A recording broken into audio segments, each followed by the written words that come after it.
Hi, designers. I'm back. Thank you. A couple of things I wanted to point out in case you haven't yet noticed them, because they'll be useful to you. One is that on the board here, right next to my desk, I have a list of progress benchmarks that you will want to keep an eye on. There's a list there for new designers who are working their first time in NOLAT Labs. There's also a list for the experienced veterans who have been here before. And it lists what's expected in terms of completing the Think Design quests, how you keep up with your daily, how the other exercises and things that go on in the class are measured when there's a benchmark that you want to meet in order to stay on target for the progress reports and the end of the semester.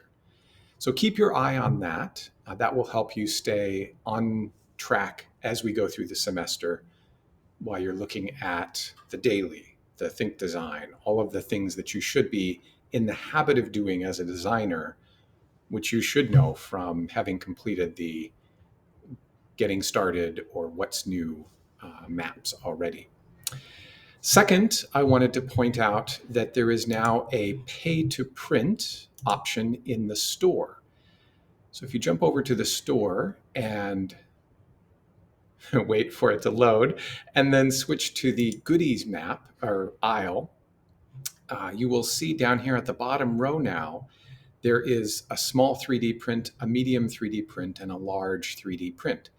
And you can spend your gold to print something that you want to print that you have not designed yourself. This is not for things that you've done for class, things that you've designed in Tinkercad.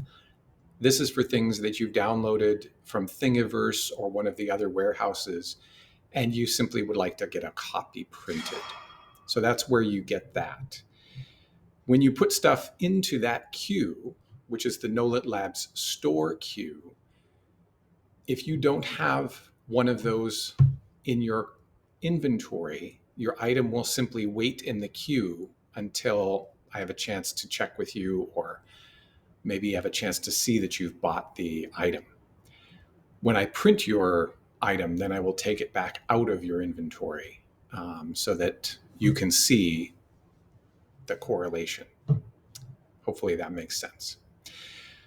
A third item I'd like to point out, if you haven't gone looking at these skill trees yet, these are outlines of the skills that are needed for each of the various disciplines, including sketching, within design technology, at least that we can do here in our lab.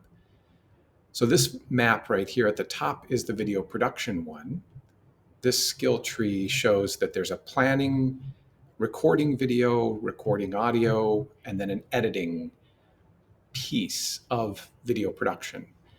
Within that, knowing how to do a script treatment and then a script are foundational in order to do a storyboard, a shot list, and a production plan, because they're below that in the path.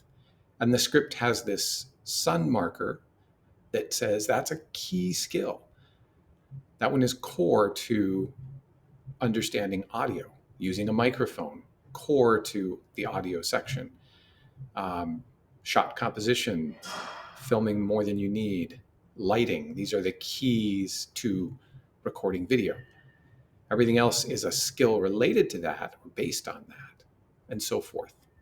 So this could give you a clear idea, or maybe a clearer idea, of what it looks like to do the skills, and maybe even what the skills are for the discipline or disciplines that you are interested in. A quick question for you. Do you have your design journal today?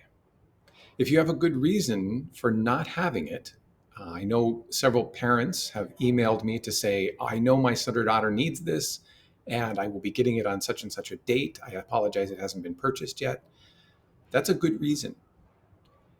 If the reason is that you haven't remembered to talk to your parents, or that you haven't taken the money that they gave you and gone over to the school store and gotten it, that's not a good reason.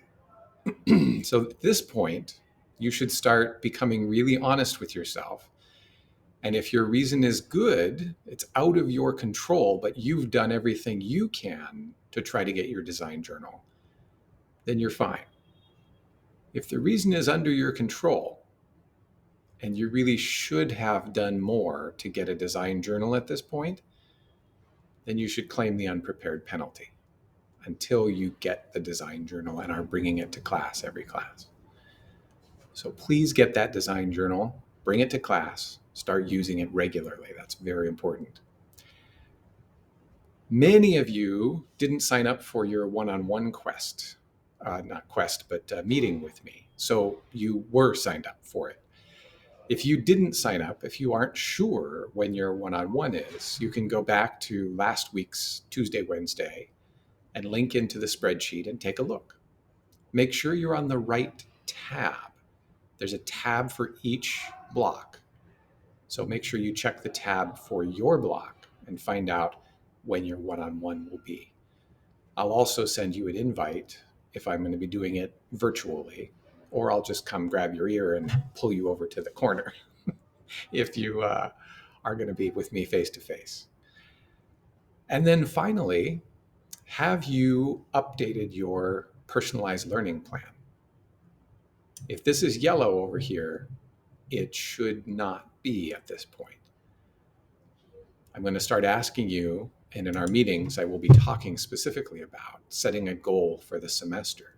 And I'll be opening up a new section there. So if you haven't cleared the section that's already there with just a sentence or two answer, make sure you do that today so that you're ready to see that it still needs to be worked on as soon as that extra question about your goal is listed there.